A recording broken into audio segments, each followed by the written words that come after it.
This Songspiel is entitled World's Worst Cover Songs. Adam Michelson and I have chosen 5 cover versions we've decided were the world's worst and pit them head-to-head against each other with our friend Ben Rowe on hand to be the judge. Hey, look at that. We're all wearing glasses. Weird. All right, here we go. You want to go first, Adam? My first song here is Marilyn Manson's version of Depeche Mode's Personal Jesus. Wow, okay.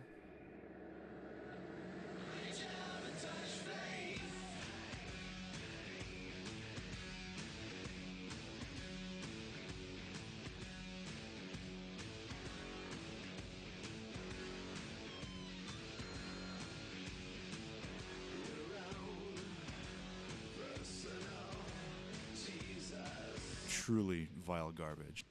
Ugh, it's nostalgic schlock. It's just this terrible, heartless, soulless. You replace anything interesting about the original arrangement, that sort of new wavy country thing the original's got going on, and just replace it with Hot Topic guitars and store-bought angst. Awful, truly horrible trash.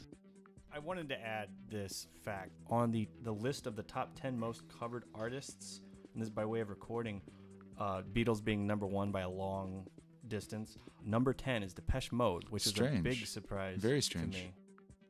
I have a song that I think could compete with that, Adam. Hilary Duff's cover of The Who's My Generation.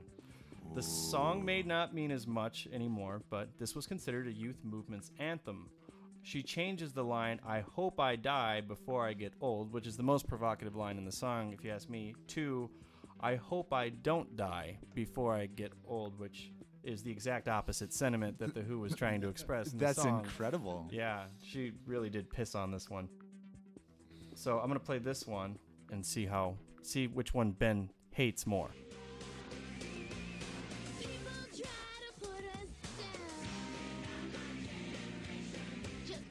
We could get around. Things they do look awful cold. Hope I don't die before I get old. My generation, baby. Why don't you all? You can't see me cringing. This has got all the worst trademarks of all. That Radio Disney garbage is just like it's sort of hip-hop, it's sort of rock and roll, but it's kind of familiar to your parents, so nobody's going to be upset. Hey, this ain't your parents' generation's my generation, man. So, Ben Rowe, which of these 2 cover songs is worse? I'm going to have to go with Hilary Duff on this one. 1 point for James. All right. All right. Let's see. I think you should go first. Then. You think I should go first on the next one? Yeah, I think you should go first. All right. I got some pretty good ones here. All right. Vanilla Ice's rendition of Public Enemy's Fight the Power. Oh. The irony, of course, is that being a white guy that attends prep school in suburban Dallas makes you the power. Vanilla eliminates the controversial third stanza that had the lyrics, Elvis was a hero to most, basically says he's a racist, motherfuck him and John Wayne because I'm black and I'm proud, because he can't say that kind of stuff because he's not black, and I'm sure he loves John Wayne. That most of my heroes don't appear on no stamps, stamp. right? Well, in fact, all of Vanilla Ice's heroes are on stamps. Yeah. So let's hear Vanilla Ice's Fight the Power. 1989, the number, another summer. Down, sound of a funky drummer. Music in your heart, because I know you got soul. Listen if you're missing, y'all. Swinging while I'm singing. Hey. Giving what you're getting. Know what I know and while the black band's sweating and the rhythm round. See, I'm a certified hip-hop head. I listen mostly to, like, the golden era of hip-hop. 87 to 95. Like, 80% of the time. Does this offend you deeply? It does, actually. It just... Everything about it is maybe the most awful thing I've ever heard in my entire life. Other than this next song. Oh, okay. Sheryl Crow's version of Sweet Child of Mine by Guns N' Roses. Not only is this a terrible, terrible cover, it was also featured on a horrendous soundtrack to an abysmally average movie, Adam Sandler's Big Daddy.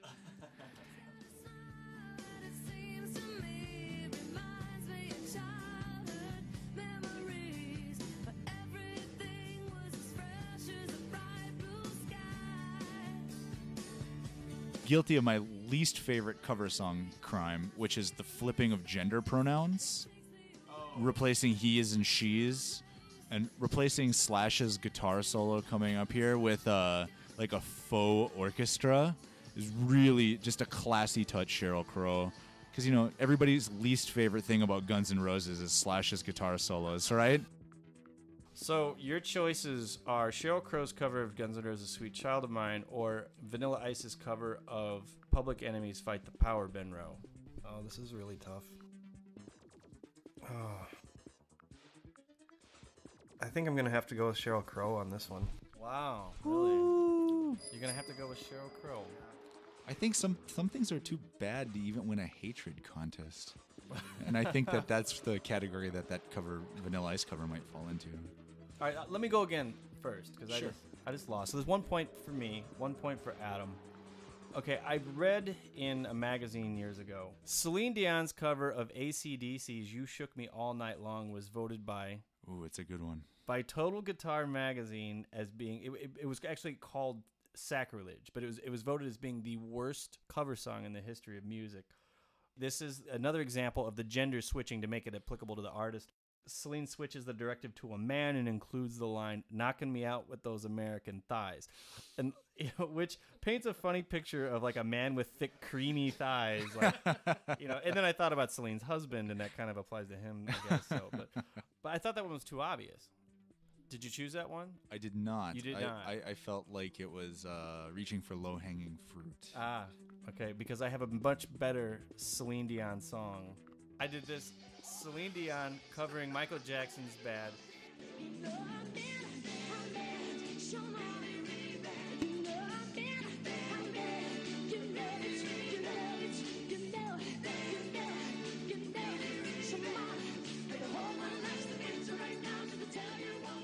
She's had sex before, that song You Shook Me All Night Long, that's something that, I could see her doing. She's been horny. But Bad, Celine Dion, this French-Canadian waif, if there's anything she is not, it's Bad. I just thought that was a really funny idea for her to be expressing in song form so, aggressively, like, I'm bad. Like, the audience got the wrong idea about Celine, So what do you got to compete with Celine Dion's cover of Michael Jackson's Bad, Adam? I think we're going to go with my least favorite cover song of all time and go with Limp Bizkit's cover of The Who's Behind Blue Eyes. No one knows what it's like to be the bad man, to be the sad man behind blue eyes. Well, you gotta make a decision. Celine Dion's Bad or Limp Bizkit's Behind Blue Eyes? I'm going to have to side with Adam on this one just because I don't care enough about Celine Dion to hate her. All right, Adam. With Limp Bizkit's cover of Behind Blue Eyes, you win. That's 2 for you, 1 for me. All right. You want to start this next one I'll off? start this next one off. Tom Waits is one of my very favorite artists of all time. Has been for a very long time. There was a point in the 70s where Rod Stewart did lots of good stuff.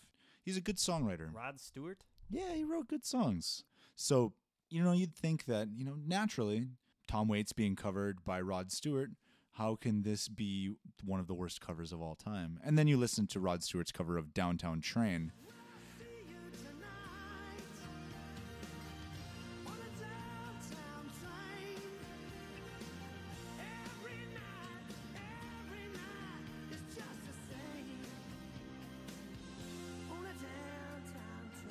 I don't understand what people like about Rod Stewart. I don't like his face. I don't like his voice. I don't think he is a good songwriter.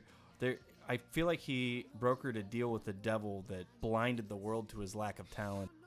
It's something about his gross face shaking his ass in skinny pants around that makes me seriously want to throw up into my own crotch. Like, he is just nasty looking, and his raspy witch voice, I cannot bring myself to like anything he's ever done. He had lost a lot of credibility in the 80s as, the if you want my body, do you think I'm sexy sort of clown that he had become. I'm going to play this song, country rendition of the Beastie Boys' Fight for Your Right to Party. Ooh. Living at home is such a drag.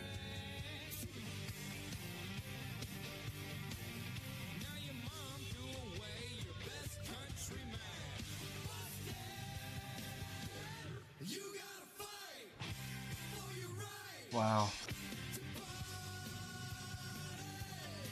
This is a group named Big and Rich. This group was actually the ones that gave us that song, Save a Horse, Ride a Cowboy. Yes. You're familiar with this band? Yeah, I know Big and Rich. Oh, yeah. I've never heard of them until... Yeah, no, they're part of that big country circuit, you know. Oh. So your choice is between Big and Rich's Fight for Your Right to Party and... Rod Stewart's Downtown Train. Yeah, I'm gonna go with Big and Rich on this. Oh, wow. Ooh. That ties things That up. does That's tie two things for up. James, 2 for Adam. This is the last one. Who goes first for this last one? That's what I Ooh. wanna know. I'll go first. All right. In the 90s, to get popular, all you had to do was cover some quirky 80s song and really just throw your nu metal schlock all over it. Radio was such a vapid wasteland, and MTV was quickly stopping to play videos, but, it was the era of Total Request Live, so, morons got to choose what garbage they wanted to hear. And here is really the first good example of a band breaking based upon morons loving schlocky 80s garbage being resold to them. Here's Orgy covering Blue Monday. Oh, God.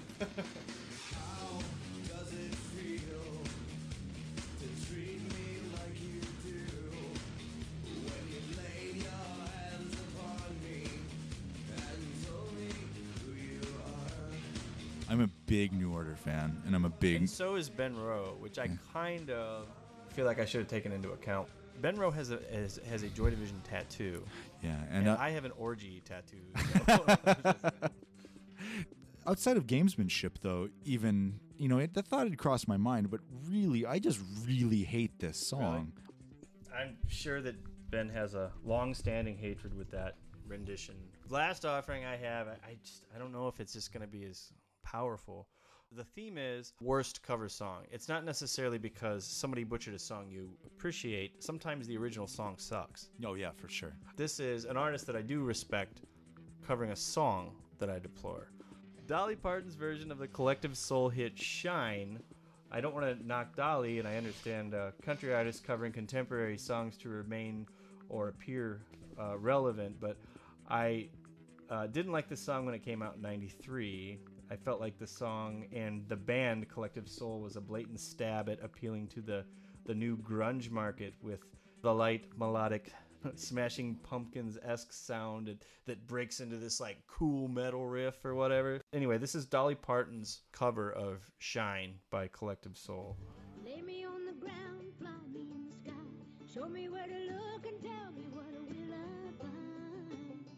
What will I find? Yeah.